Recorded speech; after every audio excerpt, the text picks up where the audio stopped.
इस वीडियो में हम देखेंगे कि ये आर्मस्ट्रॉन्ग नंबर और पैलिंड्रोम नंबर क्या होता है और उसका प्रोग्राम हम PLSQL में कैसे लिख सकते हैं। तो सबसे पहले देखते हैं कि आर्मस्ट्रॉन्ग नंबर क्या होता है। तो an Armstrong number is a number where the sum of its digits raise to the power of the number of the digits equals to the number itself. मतलब अगर सपोज एग्जांपल के लिए हमने एक नंबर लिया 153, तो 1 का क्यूब, 5 का क्यूब और 3 का क्यूब, इनकी जो सम है वो 153 आएगी। अगर वो दोनों सेम है तो वो एक आर्मस्ट्रॉन्ग नंबर है। मतलब यहाँ पे हमने 1 का क्यूब लिया, 5 का क्यूब लिया और 3 का क्यूब लिया और इनकी जो सम है वो 153 है और हमारा नंबर भी 153 ही है, तो ये हुआ आर्मस्ट्रॉन्ग नंबर। तो इसका प्रोग्राम हम PLSQL में कैसे लिख सकते हैं। तो सबसे पहले हमें एक नंबर लेना पड़ेगा यूज़र से इनपुट, ओके। और फिर हम उस नंबर को एक डुप्लीकेट नंबर में सेव करेंगे, क्योंकि हमें बाद में चेक भी करना पड़ेगा कि हाँ ये दो नंबर सेम है या नहीं। सो मैंने एक डीनम तैयार किया और उसमें नंबर को डाल दिया, ठीक है। उसके बाद हमें उस नंबर का रिमाइंडर निकालना है, ठीक है। सो एक और वेरिएबल लेंगे रिमाइंडर, देन हमें सम भी निकालना है, ओके। तो सबसे पहले अभी मैंने इसका प्रोग्राम जो है वो ऑलरेडी लिख दिया है। तो सी यहाँ पे मैंने एक नंबर लिया है, फिर एक टेम्पररी नंबर लिया है जिसमें हम इस नंबर को सेव करेंगे, फिर सम और फिर रेम मीन्स रिमाइंडर। तो सबसे पहले हमने एक यूज़र से इनपुट लिया नंबर, फिर सम को हमने 0 वैल्यू दे दी और टेम्प में हमने जो है num1 की वैल्यू टेम्प में डाल दी।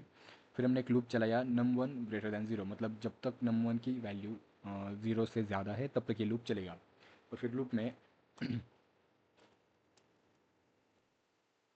लूप में हमने पहले तो रिमाइंडर निकाला मॉड फंक्शन यूज़ करके, फिर सम में जो है जो रिमाइंडर है उसका क्यूब हमने सेव किया और फिर नंबर को 10 से डिवाइड कर दिया, ओके। और एट लास्ट हमने फिर चेक किया हमारी जो सम है और जो हमने टेम्प है जिसमें हमने नम की वैल्यू सेव की थी वो सेम है या नहीं। अगर सेम है तो वो एक आर्मस्ट्रॉन्ग नंबर है, अगर सेम नहीं है तो वो आर्मस्ट्रॉन्ग नंबर नहीं है, ओके। तो ऐसा कुछ सिंटैक्स है और ये जो कोड है वो मैं डिस्क्रिप्शन में भी डाल दूँगा, तो वहाँ पे भी चेक कर लेना। तो अभी इसे रन करते हैं, ओके।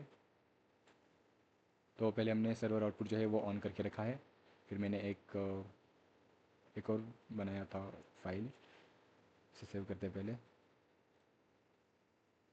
Exit, okay. सो अभी हम रन करेंगे आर्मस्ट्रॉन्ग, ओके।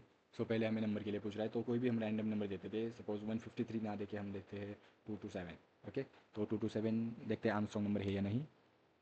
तो 227 is not an Armstrong number, okay. So अगर फिर से हम एक बार रन करें इसे और नंबर डाले 153 तो 153 एक आर्मस्ट्रॉन्ग नंबर है, okay.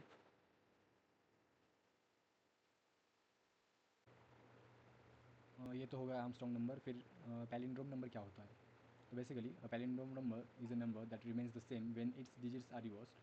In other words, it reads the same forward and backward. For example, 121, 1331, 454 and even 888। मतलब हमने अगर कोई भी नंबर लिया और उसे रिवर्स कर दिया यानी कि उल्टा कर दिया, फिर भी वो नंबर सेम ही रहेगा। अगर हमें कोई छोटा एग्जांपल ले तो 11 को अगर हम उल्टा भी कर देंगे फिर भी सेम रहेगा। फिर 22, 33, 44, ठीक है। सो इसका जो प्रोग्राम है PLSQL में वो करते हैं। तो यहाँ पे मैंने ऑलरेडी लिख के रखा है। सो एक बार एक्सप्लेन कर देता हूँ। पहले हमने एक नंबर लिया, फिर उसका रिमाइंडर निकाला, फिर रिवर्स में हमने एक एक डिजिट सेव की और फिर हमने एक डुप्लीकेट नंबर लिया जिसमें हमने इस नंबर की वैल्यू सेव की, क्योंकि एट द एंड हमें चेक करना है कि यूज़र ने जो नंबर दिया है वो और हमने जिस पे ऑपरेशन किया है, मतलब जो हमारा आउटपुट आया है रिवर्स, वो दोनों सेम है या नहीं। फिर हमने नंबर वैल्यू एक्सेप्ट की, फिर डी नम में वैल्यू डाली, फिर रिवर्स को वैल्यू दे दी 0 और फिर एक लूप चलाया while num1 is greater than 0। मतलब जब तक num1 की वैल्यू 0 से ज़्यादा है तब तक ये लूप चलता रहेगा। फिर हमने एक ऑपरेशन किया, रिमाइंडर निकाला, फिर रिवर्स में उसकी वैल्यू सेव की। तो आपको ज़्यादातर ये वाली लाइन जो है वो याद रखनी है, क्योंकि आर्मस्ट्रॉन्ग में सिर्फ यही चेंज हो रही है, ठीक है। यहाँ पे हमने सम लिया था और सम प्लस रिमाइंडर जो है उसका क्यूब, मतलब जो नंबर की लेंथ है उससे रेज करके सब में सेव किया था। फिर लूप को एंड कर दिया हमने। उसके बाद रिवर्स है जो है, मतलब जो हमारी यहाँ पे वैल्यू आई है उसे हमने चेक किया डी नम के साथ जिसमें हमने वैल्यू स्टोर की थी num1 की, ओके। अगर वो दोनों वैल्यू सेम है तो वो नंबर है पैलिंड्रोम, और अगर नहीं है तो वो नंबर पैलिंड्रोम नहीं है, ठीक है। तो इफ़ को हमने यहाँ पे एंड कर दिया और प्रोग्राम एंड करके यहाँ पे टर्मिनेटर लगा दिया। अब इसे हम सेव करेंगे, स्केल कमांड लाइन पे चलते हैं, सिस्टम। ओके, तो सबसे पहले हम सर्वर आउटपुट को ऑन कर लेंगे।